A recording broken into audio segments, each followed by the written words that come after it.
Welcome to What's Next ATL, powered by the Atlanta Regional Commission, where we explore the big new ideas shaping Metro Atlanta. I'm Kate Sweeney. So there's this local jobs program that I've wanted to do a story on since I was first given the go-ahead to do this podcast. It's federally funded and it matches people with jobs, especially jobs that are in really high demand.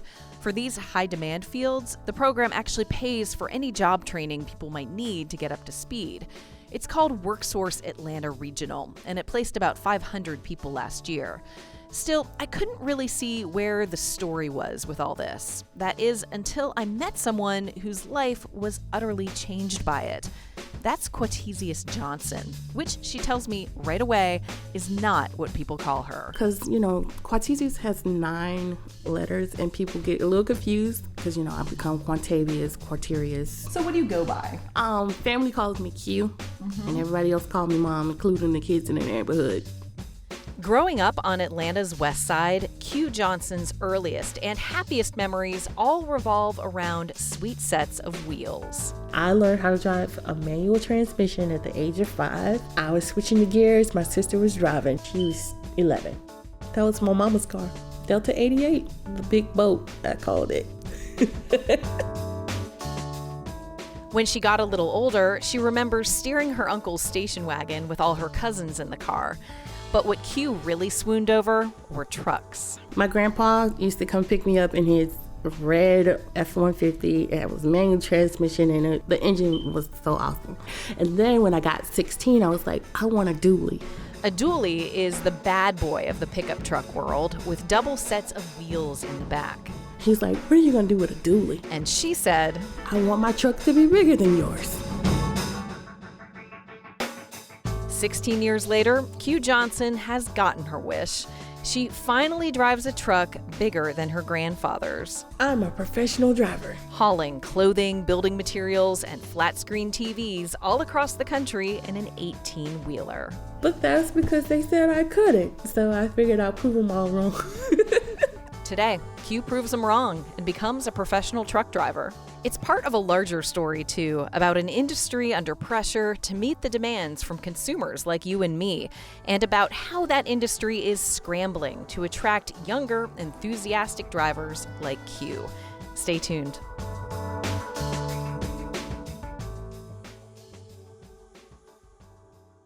When you think of the typical truck driver, you might imagine a tough older guy. And you wouldn't be off the mark. 94% of truckers are men, many of them older, and most of them white. None of these describe Q Johnson, a 32-year-old African-American woman who's a mother to 6 children of her own, plus a nephew and 2 nieces in her home in Stockbridge, Georgia, just south of Atlanta. Most people call me a supermom. I don't know what that means, but I just do what I have to do. That's me. For years, doing what she had to do mostly meant customer service and clerical work, the kinds of jobs that don't require a college degree. She doesn't have one. Even as manager of a cell phone store, she still wasn't earning much of a living. It was really stressful. I was robbing Peter to pay Paul, literally. I have no clue how I sustained a household that was $1,500, and I was only making like $950. Besides the financial stress, Q never enjoyed her work. She found clerical tasks, sitting at a desk all day, to be mind-numbingly dull. She tried retail. That didn't really work because... I like to tell people no. The industry says the customer's always right. And even when they're wrong, they're right. So, yeah. Q dated a guy who worked as a trucker, and that job appealed to her. The independence, the freedom, and the pay, which averages out between $40,000 and $70,000 a year. She was already the designated person in her family who drove everyone else on long-distance trips to other states. So I was like, why not get paid for it? You're sick of doing computer work. I love to drive. I want to see the country. So why not get paid for it? But getting a commercial truck driver's license usually requires months of expensive training. And that was time and money that Q didn't have. Some companies will train for free, but in exchange, they hold drivers to multi-year contracts with starting salaries on the low end. So Q had a problem to solve. Her solution? That's up ahead. Hey, it's Kate. Last episode, we talked about connected technologies that are about to change the way we get around, from intersections that talk to our vehicles to buses and cars that drive themselves. We also talked about the ways these changes could affect other things, like our green space and issues like equity. We asked you what you think about all this, whether you think connected tech will improve life in Metro Atlanta. 82% of you said you do think smart transportation tech will improve life in our region, while 18% of you said no. This week, as we talk about a career change that radically changed one person's life, we want to know about your experiences. Do you dream of having a different career? Let us know on the page for this episode at whatsnextatl.org and leave comments with your story if you like. And while this is the last regular episode of this season, we will be back next season, and we'll share the results then. While Q Johnson was trying to figure out how to become a truck driver, the trucking industry was trying to hire more drivers like Q.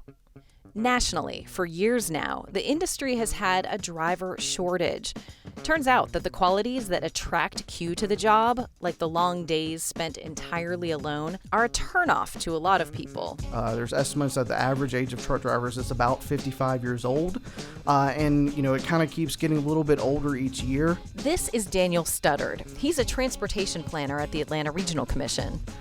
So the reality is a lot of truck drivers are retiring, but we're not getting a lot more younger truck drivers coming in to replace them. But the need for truck drivers, that's not going away. And that's truer today than ever as we buy more and more things online.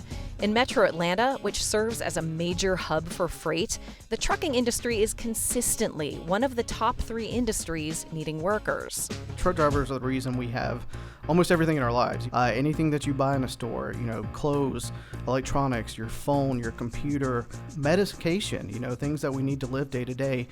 These all get to us in part because of truck drivers. And we've talked in previous episodes of this very podcast that the freight industry will be one of the first that will be affected by AV technology, which is to say that soon we can expect sort of self-driving trucks. And so the issue of a driver shortage, does that even matter if soon we're going to have self-driving trucks?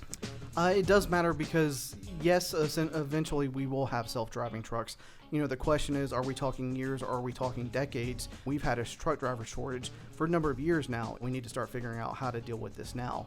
And even when the first generation of self-driving trucks get here, says Studdard, it's likely that they'll have truck drivers on board, which means the need is still there. And all of that is why the Atlanta Regional Workforce Development Board has its program we mentioned at the start of the show that gets truck drivers trained for free. That's why I went for it. January 1st, I said I'm doing it. And that's what I did. This is, of course, Q Johnson. She found an intensive 3-week training course, 12 hours a day, 6 days a week. I did the classes. I learned everything I needed to know. That was in March. Today, Q drives some of the biggest trucks out on the highways, and she loves it. Those tractor trailers that you see, sometimes hauling 2 trailers, she drives those on 5- and 6-day runs across Georgia, Tennessee, Ohio, Texas, and other states. She makes triple what she made before she began driving. And she's one of the few women doing this job. Only 1 in 20 truck drivers in the U.S. these days are women. In recent years, the industry has refocused on trying to recruit more women. For example, the Women in Trucking Association, formed in 2007, has a magazine, an annual conference, and a scholarship program for women looking to climb the ladder in the industry. Still, Q says that in the training course she took, it was only 2 ladies in my class out of 15. That was it. Did that intimidate you at all? Nope. It actually makes you feel better, and it gives you a sense of pride, especially when I drive up to a dock now and the guys, they be looking like, did you just do that? Did you bring this truck here?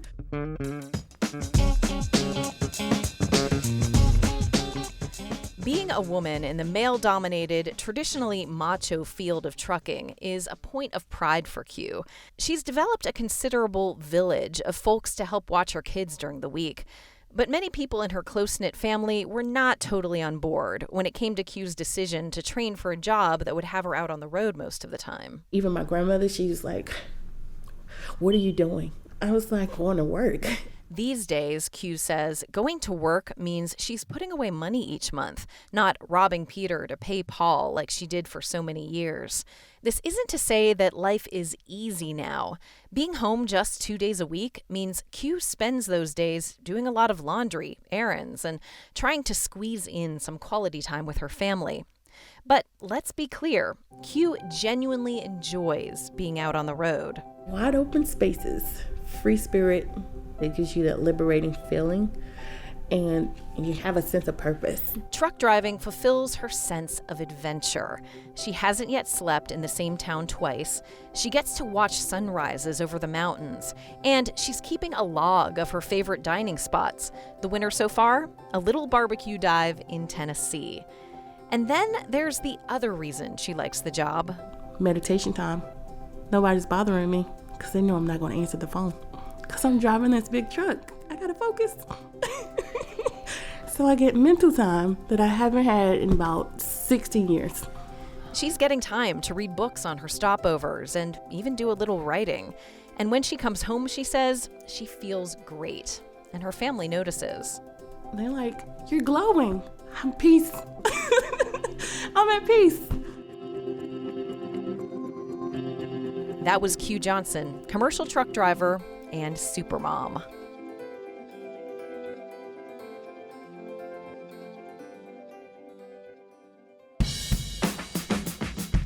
One last note. So you probably know what unemployed means. It means you don't have a job. But then there is this other term, underemployed. And that's when someone's not earning enough to support their household or working at a level below their experience and training. If you know of anyone who is in either of these situations, there is free help out there. You can find assistance with anything from writing a resume to interview coaching to testing that determines what kinds of careers are right for you through WorkSource Atlanta Regional. And yes, in some cases, they also do free training and job placement like they did for Q Johnson. For more info, you can find a link on the page for this episode at whatsnextatl.org. There, you can also find photos of Q Johnson with her truck. That's it for today's show, and that's it for the first season of What's Next ATL. If you've missed any of our episodes, definitely go back and check them out. You can still share them all with friends. You can still give us 5-star reviews on iTunes, and we hope that you will. We'll be back with a bonus episode or two to tide you over till season 2, and we want your ideas. Do you know of a person or a project in Metro Atlanta that's taking on a critical issue in a creative way? Someone who'd make a great guest on this show? Let us know. Write us at info@whatsnextatl.org. Thanks for listening. And you get to try the different food. Chicago says they're good deep dish pizza. Haven't found none yet. It's just nothing but sauce, and it's plain sauce. It's bland. Those are fighting words. It is. We're going to hear from somebody from Chicago now. Tell them to come to the South. We have peach cobbler and all the soul food you can eat. Hi, this is Dennis O'Hare reminding you breakfast is good for you any time of day, especially political breakfast. Now, we offer a well-balanced serving of opinions from the left and the right, and you can order up at iTunes, Stitcher, or wherever you get your podcasts. So pull up a seat at the table and join me for political breakfast anytime. It's like a 24-hour diner for your head.